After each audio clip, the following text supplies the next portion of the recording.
Welcome to लुमिनेयर classes. आप सभी का मैं स्वागत करती हूँ इस वीडियो में।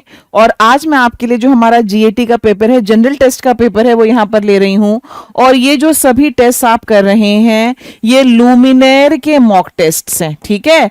जिस प्रकार के क्वेश्चंस आपके एग्जाम में पूछे जाते हैं, ओके, ये उसी पैटर्न पर बनाए गए हैं और ये लुमिनेयर के मॉक टेस्ट हैं, ठीक है। तो आज मैं आपके साथ कर रही हूँ पेपर कोड 105 का पूरा जो जनरल नॉलेज का सेक्शन है वो आपके साथ मैं कर रही हूं। तो चलिए शुरुआत करते हैं, देखते हैं फर्स्ट क्वेश्चन। ये करंट अफेयर्स का क्वेश्चन यहां आ गया है आपके सामने। करंट अफेयर्स का मतलब क्या है?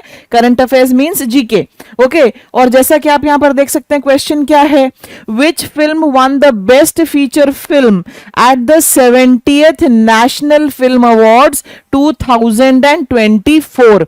ओके, ये आपको मुझे बताना है कि 70th नेशनल फिल्म अवार्ड्स 2024 में बेस्ट फीचर फिल्म का अवार्ड किसे मिला था। हमारे ऑप्शंस क्या हैं? कांतारा, अतम, गुलमोहर एंड ऊंचाई। ये हमारे चार ऑप्शंस हैं। ये क्वेश्चन है आपके सामने। So what is going to be my answer? यहां पर आंसर हमारा बी है। B is the correct answer. Best actor award किसे मिला, बेस्ट एक्ट्रेस अवार्ड किसे मिला, बेस्ट फिल्म किसे मिली, ये कुछ इंपॉर्टेंट चीजें हैं जो आपको आनी चाहिए। अगला, which unicellular organism acquires food by a process in which cells absorb external material by engulfing it with the cell membrane? ये आपके सामने क्वेश्चन है, ठीक है। अब आपका जो चैप्टर है ऑन डाइजेस्टिव सिस्टम, ओके, कि जो लिविंग ऑर्गेनिजम्स होते हैं किस तरह से अपना फूड एक्वायर करते हैं, उसमें आपने इनके बारे में पढ़ा है? जरा मुझे बताइए। अमीबा के बारे में पढ़ा है? बिल्कुल पढ़ा होगा।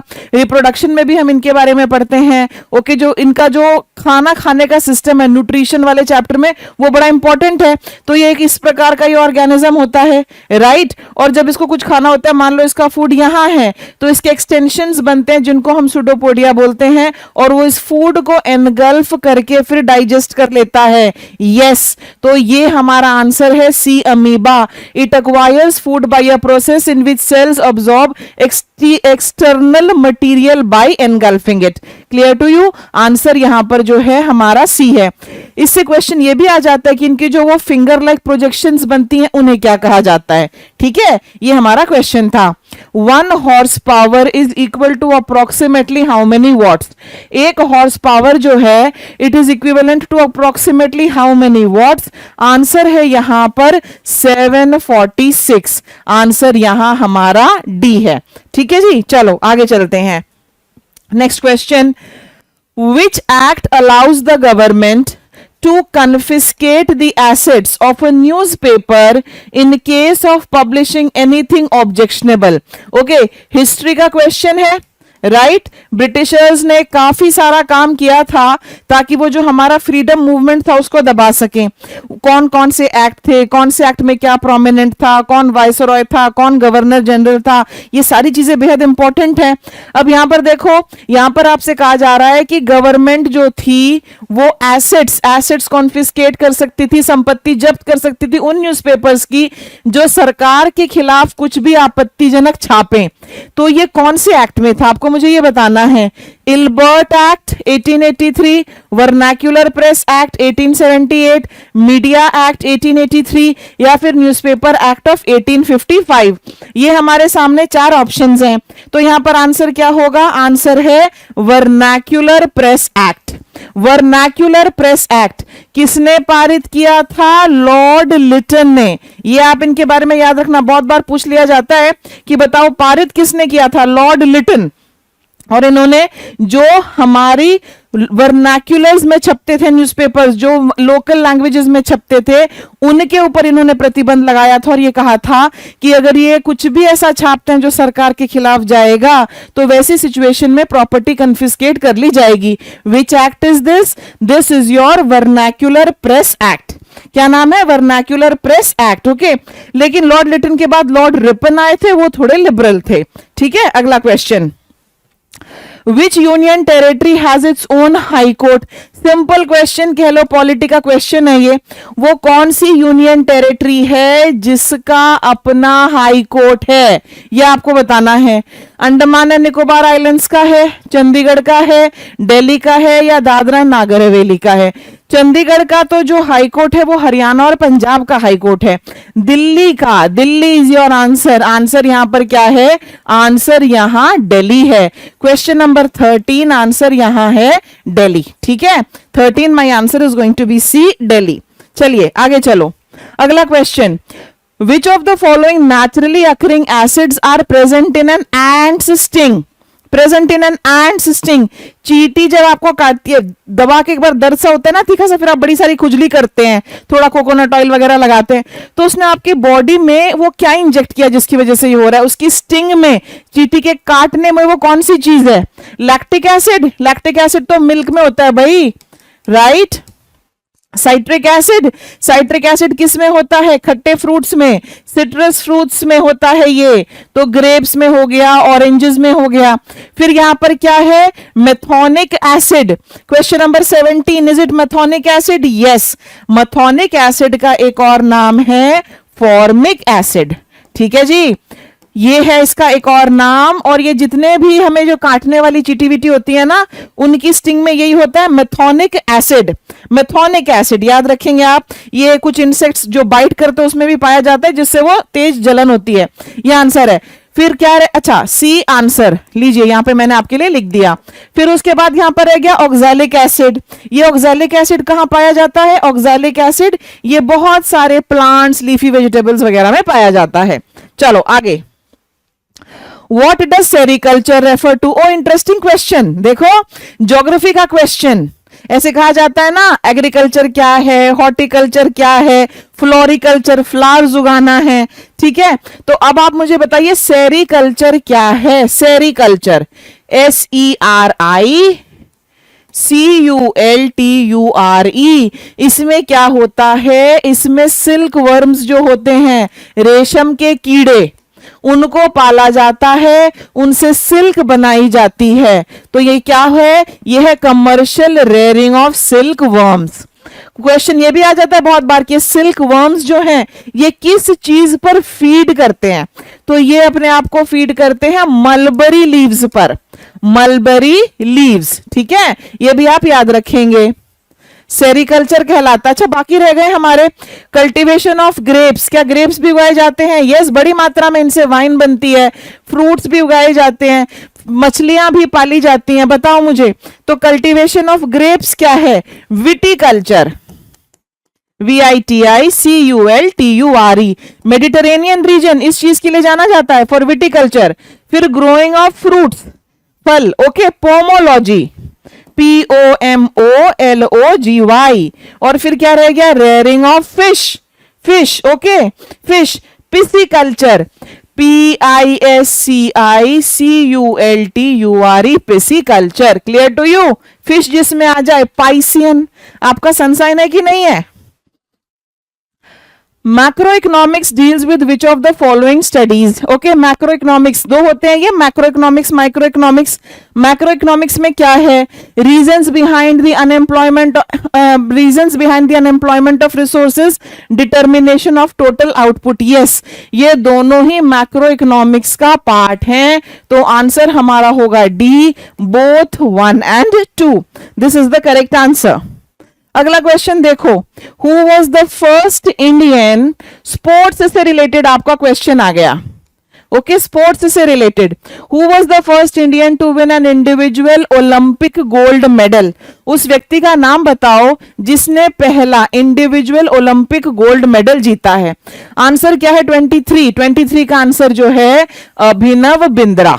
आपने अभिनव बिंद्रा साहब का नाम सुना है? यस, 2008 में जो बीजिंग ओलंपिक्स हुए थे, 2008 में जो चाइना में ओलंपिक्स हुए थे, बीजिंग ओलंपिक्स हुए थे, उसमें अभिनव बिंद्रा ने भारत को पहला इंडिविजुअल ओलंपिक गोल्ड मेडल दिलाया था। ये आप इनके बारे में याद रखेंगे, वेरी वेरी इंपॉर्टेंट। ठीक है, ये इनके बारे में आप याद रखेंगे। और कौन से इवेंट में जीता था? तो 10 मीटर एयर राइफल, ओके, कौन से इवेंट में जीता था? Shooting, 10 metre air rifle shooting. ठीक है, ये सारी चीजें याद रखना। यहां पर ये जो बाकी लोग आपको नजर आ रहे हैं, नीरज चोपड़ा ने क्या ओलंपिक मेडल जीता है? यस, एक बार गोल्ड, एक बार सिल्वर। इन दो लोगों में से एक ने जीता है और एक ने नहीं। किसने जीता है मुझे बताओ, इवेंट बताओ, और किसने नहीं जीता उसका नाम भी आप मुझे बताइए। ओके, कमेंट सेक्शन में भी कुछ चीजें लिखते जाओ। अगला, विच of the following pairs of mineral source is correct? Okay, ये आपके सामने क्वेश्चन है। क्या विटामिन ए जो है वो पपीते में पाया जाता है, पपाया, और आयरन क्या ये स्पिनच में, पालक में, साग में पाया जाता है? ये आपको मुझे बताना है। आप क्या बोलते हो, दोनों करेक्ट है? दोनों में से कोई करेक्ट नहीं है, केवल एक करेक्ट है, केवल दूसरा करेक्ट है। ये आपके सामने है question number 26 is in front of you. बताओ यहां पर आंसर क्या होगा? 26 के लिए हमारा आंसर यहां पर क्या होगा?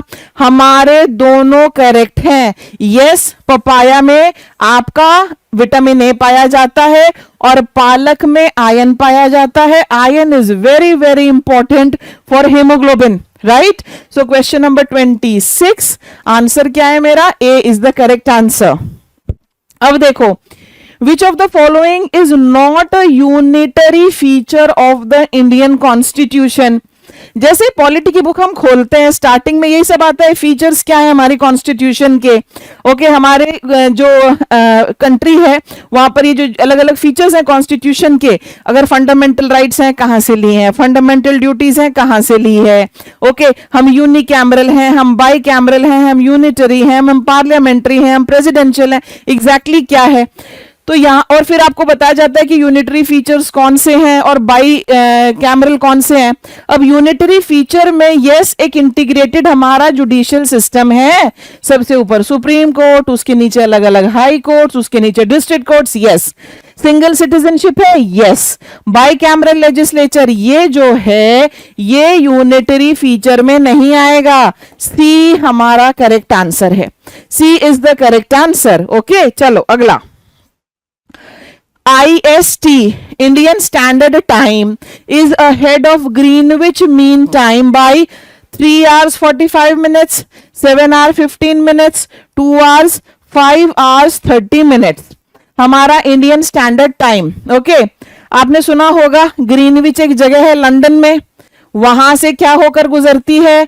वहां से हमारी 0 डिग्री लॉन्गिट्यूड होकर गुजरती है, और इस 0 डिग्री लॉन्गिट्यूड के हिसाब से पूरी दुनिया का समय कैलकुलेट किया जाता है, राइट? हम इस 0 डिग्री लॉन्गिट्यूड से 5.5 घंटे आगे हैं। Okay, Indian Standard Time is ahead of Greenwich Mean Time by, ahead है ना, तो 5 hours 30 minutes. That is my answer. 5 hours 30 minutes. Question 36. Pottery was first traceable to which period of ancient Indian history?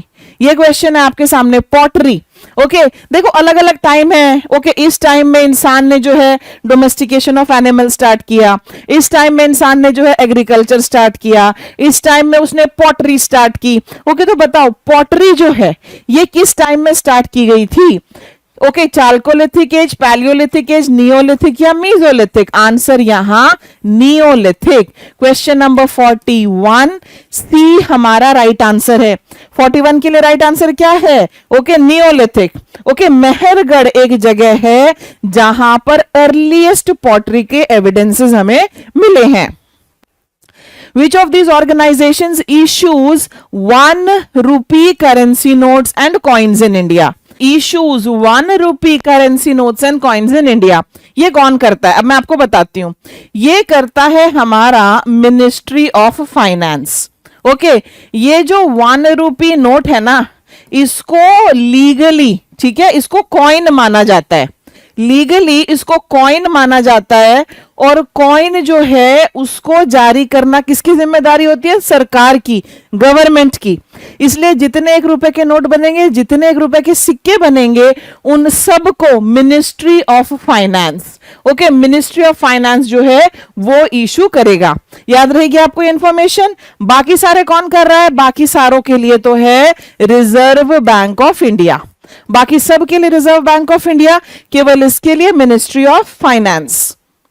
Next, the famous Arabic scholar Al-Biruni, he came into contact with India through dash in the 11th century AD. बहुत सारे scholars India आए, बहुत सारे travellers India आए, विनसैंग आए, ठीक है, Ibn Battuta, ये सारे लोग इंडिया आए। बहुत बार क्वेश्चन इस तरह से पूछ लिया जाता है कि बताओ वो कहां से आए थे, तो आपको उनका कंट्री ऑफ ओरिजिन पता होना चाहिए। अगर उन्होंने कोई फेमस बुक लिख दी है तो उस किताब के बारे में आपसे पूछ लिया जाता है। अगर किसी इंपॉर्टेंट रूलर के पीरियड में आया, उस रूलर के किस रूलर के टाइम आया था, इस तरह के क्वेश्चंस पूछ लिए जाते हैं। यहां पर आपसे पूछा जा रहा है जो फेमस अरबिक स्कॉलर हैं ये, okay, he came into contact with India through dash in the 11th century AD, Abdullah Shah गजबी, महमूद गजनवी, अल वालिद या फिर मोहम्मद बिन कासिम। ये हमारे चार ऑप्शंस हैं। सो क्वेश्चन नंबर 48 के लिए आंसर यहां पर हमारा महमूद गजनवी है, ठीक है। B is going to be the correct answer, okay. और पीरियड क्या है, 998 टू 1030 AD, ओके। ये जो है ये टाइम पीरियड है। क्वेश्चन 48 था ये। आगे देखो, अब बहुत ही मैं कहूंगी easy and tricky, okay, easy है परंतु ट्रिकी है। बहुत बार ये क्वेश्चन जो है स्टूडेंट के सामने पेश किया जाता है अलग अलग तरीकों से। देखो क्या कह रहा है, the preamble of Indian constitution begins with, जो भारत का जो संविधान है उसमें एक प्रियम्बल दिया है जिसको हिंदी में हम प्रस्तावना कहते हैं। तो आपको मुझे बताना है कि जो प्रस्तावना है, ये जो प्रियम्बल है, ये किस तरह से शुरू होती है, ओके। और ऑप्शंस में क्या है, we the citizens of India, we the people of India, we the nation of India, या फिर we the government of India. ये फिर फाइनली आपको चार तरीके यहां पर दिए गए हैं।